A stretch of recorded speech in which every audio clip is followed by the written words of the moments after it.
Good morning, good afternoon, and good evening. And this is a crankshaft. This crankshaft that you're seeing comes from a 3.5 liter 2012 Ford F-150. And in this video, along with my partners, we're going to show you how to inspect the crankshaft and measure its journals. Before commencing the inspection process, place the crankshaft in a stand on a table. Then commence the inspection process of looking for any type of wear, scoring, or anything that may look out of place before measuring. Make sure you also clean the journals out of any oil that it has, otherwise it will be hard to tell on the measurements. In order to take measurements on the journals, specifically the rod journals, you're going to need a micrometer that's calibrated and measure the journals to see if they are in spec. Like this diagram that's shown, these are the points on where you should take your measurements: the left, right, and middle portions of the journals. Please note that some measurements vary on how the surface of the journals are, and there's also going to be some areas that it's asking you to measure that it's not going to be accessible on how the crankshaft is. Unless if the measurements read the same, there's going to be some match tapering out around these differences, which I'll let my partner Ryan show you what do they mean.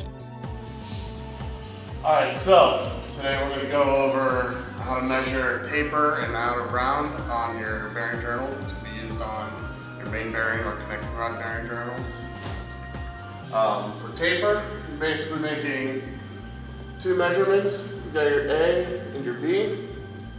And it goes from one end of the journal to the other end of the journal. And then you subtract from the greater to the lesser for your measurement. Whatever number is left over from that subtraction, that is how much taper you have on that bearing journal. Then over here, we have out of round, also known as OOR, as you'll see in some competencies and such. Once again, two measurements here. You have your A measurement and your B measurement.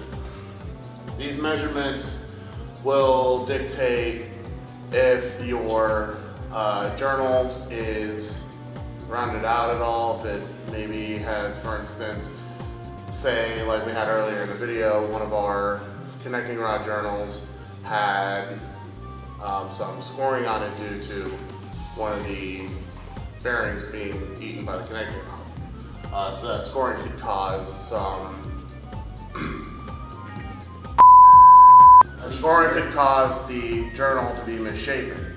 So taking these measurements here and calculating them similarly to how we calculate taper would give us a number, and that number would dictate if our journal is out of round or misshapen. Typically from there, you'd have to do some replacements because it's a machine component. So that is going to be it. I hope we helped you out, and have a nice day or evening.